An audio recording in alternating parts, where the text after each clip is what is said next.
जोहार छत्तीसगढ़। आज हमन स्वामी आत्मानंद स्कूल ग्राम मर्रा पाटन में आए हन।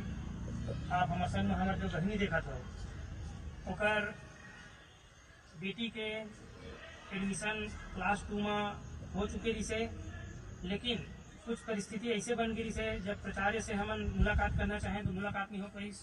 स्टाफ द्वारा जानकारी मिली कि वो छुट्टी में है, लेकिन एक बीच में पिछले 10 दिन में बहनी लोग घुमाए जात रही से, बार बार एडमिशन बना दी से लेकर एडमिशन करे बाद में एडमिशन निरस्त कर दे करके बोले जात रही से।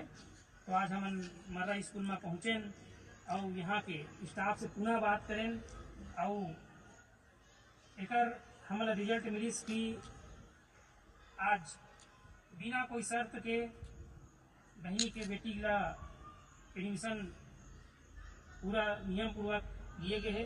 जोहार।